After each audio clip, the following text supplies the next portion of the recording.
राम राम दोस्तों, आप सभी का हमारे इस YouTube चैनल देश विदेश में स्वागत है। तो आइए आज हम बात करेंगे मौर्यन डायनेस्टी के फाउंडर चंद्रगुप्त मौर्य के बारे में। वो चंद्रगुप्त मौर्य जिन्होंने मात्र 20 साल की उम्र में नंदा डायनेस्टी को डिस्ट्रॉय करके अपनी मौर्यन डायनेस्टी की शुरुआत की थी और धीरे धीरे उन्होंने पूरे भारत पे मौर्यन डायनेस्टी का झंडा लहराया। चंद्रगुप्त मौर्य उस समय में इतना बड़ा नाम हो गया था कि उनकी चर्चा बाहर देशों के लोगों ने भी शुरू कर दी थी और उनको एक ग्रीक हिस्टोरियन ने सेंट्राकोटस के नाम से भी नवाजा था। वीडियो की शुरुआत में हम आपसे ये कहना चाहते हैं कि आज जो भी हम बातें आपसे शेयर करेंगे उन बातों से कुछ लोग हमसे एग्री करेंगे और कुछ लोग डिसएग्री। हम इसमें किसी की पर्सनल फीलिंग्स को हर्ट नहीं कर रहे हैं। चंद्रगुप्त मौर्य के बारे में हमें आज तक कोई सर्टेन इंफॉर्मेशन नहीं मिली क्योंकि उस समय इतिहास एक क्रमबद्ध तरीके से नहीं लिखा जाता था, पर हमें उनके बारे में इतिहास के बहुत से लिखे हुए टेक्स्ट जैसे Hindu text, Jain text, Buddhist text, legendary stories और हिस्टोरिकल फैक्ट्स से मिलती है। चाणक्य की लिखी हुई किताब अस्त्र शास्त्र से भी चंद्रगुप्त मौर्य के बारे में पता चलता है। इनका वर्णन जूनागढ़ रॉक इंस्क्रिप्शन में भी है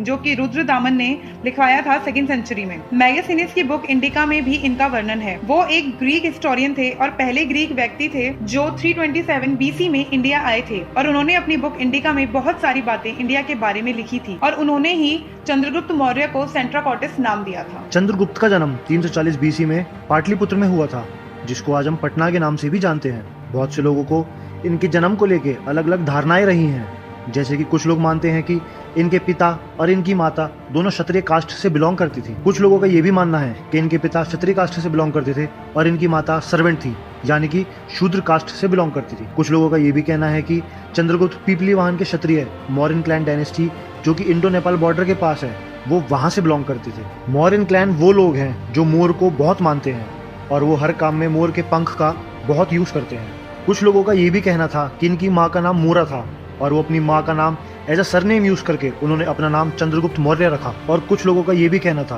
कि उनके माता और पिता दोनों साधारण व्यक्ति थे। चाणक्य को चंद्रगुप्त में एक बॉर्न लीडर वाली खूबियां दिखी, इसलिए उन्होंने उसको ट्रेन किया, उनको सारी नॉलेज दी और अपना बदला लेने के लिए चंद्रगुप्त के साथ मिलकर उन्होंने नंदा डायनेस्टी को डिस्ट्रॉय किया। चाणक्य ने चंद्रगुप्त को 1000 गोल्ड कॉइन देकर उनको उनके फॉस्टर पेरेंट्स से खरीद लिया था और इससे ये भी पता चलता है कि वह एक साधारण फैमिली से बिलोंग करते थे, क्योंकि अगर वह एक क्षत्रिय फैमिली से बिलोंग करते तो फिर ये चीज पॉसिबल नहीं थी कि वह चंद्रगुप्त को खरीद पाते। चाणक्य ने ऐसा इसीलिए किया था क्योंकि उनको चंद्रगुप्त में एक ब्रेव प्रिज्मेटिक बॉर्न लीडर नजर आया था। चाणक्य ने चंद्रगुप्त को कहा कि अब तुम्हारा एक ही मकसद है कि तुम्हें नंदा डायनेस्टी को डिस्ट्रॉय करना है और खुद वहाँ का राजा बनना है, जिसमें मैं तुम्हारी पूरी मदद करूंगा, हर तरीके से तुम्हारे साथ खड़ा रहूंगा, क्योंकि चाणक्य को खुद राजा बनने की इच्छा नहीं थी। फिर इसके बाद चाणक्य ने उनको 7 साल की मिलिट्री ट्रेनिंग करवाई थी। इनको टैक्टिक्स सिखाए थे हिंदू शूद्रास की हेल्प से और हेल्प करी थी एक बड़ी आर्मी खड़ी करने में। चंद्रगुप्त चाणक्य को अपना पॉलिटिकल गुरु भी मानते थे। चाणक्य की गाइडेंस में चंद्रगुप्त एक कैपेबल वॉरियर बन पाए। जब चंद्रगुप्त फर्स्ट टाइम अटैक करते हैं तो ये सीधा पाटलिपुत्र जो कि उस समय पर नंदा डायनेस्टी की राजधानी होती है उस पर अटैक कर देते हैं। उस समय पे मगध की नंदा डायनेस्टी बहुत ही पावरफुल डायनेस्टी थी और उनकी बहुत ही बड़ी आर्मी थी, और चंद्रगुप्त की उस समय पर बहुत ही छोटी सी आर्मी थी, जिसकी वजह से चंद्रगुप्त की आर्मी बहुत ही बुरी तरह से हार जाती है। और फिर चंद्रगुप्त और चाणक्य वापस जंगल में चले जाते हैं क्योंकि वो बहुत ही चिंता में आ जाते हैं कि वो हार कैसे गए। एक दिन वो दोनों जंगल में घूम रहे होते हैं तो उनको पास के घर से एक बच्चे की जोर से रोने की आवाज आती है। तो वो दोनों उस घर के पास जैसे ही जाते हैं तो वो देखते हैं कि बच्चे ने गरम गरम खाने के बीच में अपना हाथ डाल दिया है, जिसकी वजह से उसका हाथ जल जाता है।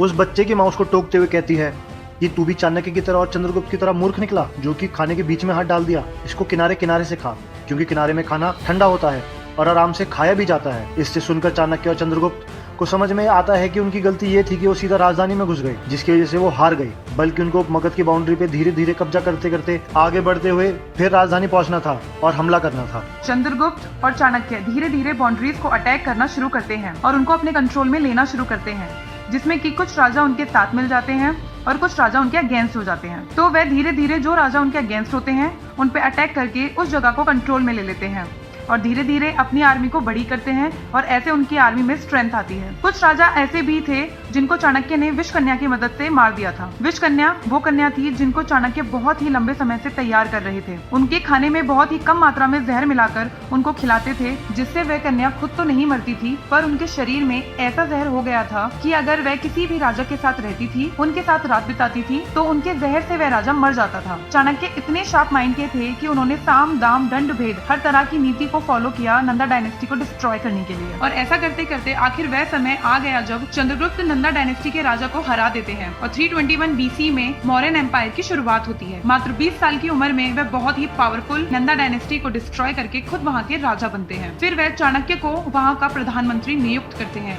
और फिर धीरे धीरे वह अपने साम्राज्य को बड़ा करते जाते हैं। वैसे चाणक्य से जुड़ी हुई उनकी नीतियों का जिक्र हमने अपनी पहली वीडियो में भी किया है कि कैसे चाणक्य की नीतियाँ 2000 साल बाद भी लोगों को सक्सेसफुल होने में हेल्प कर सकती हैं। इस वीडियो का लिंक हमने आपको नीचे डिस्क्रिप्शन बॉक्स में दे दिया है, उस वीडियो को भी आप जरूर देखिएगा। और आपको अगर हमारा ये वीडियो अच्छा लगा हो तो हमें कमेंट करके जरूर बताएं और हमारे चैनल को सब्सक्राइब करें, लाइक करें और बेल आइकन दबाएं, जिससे आपको हमारी नई वीडियो का पता चलता रहे। Thank you.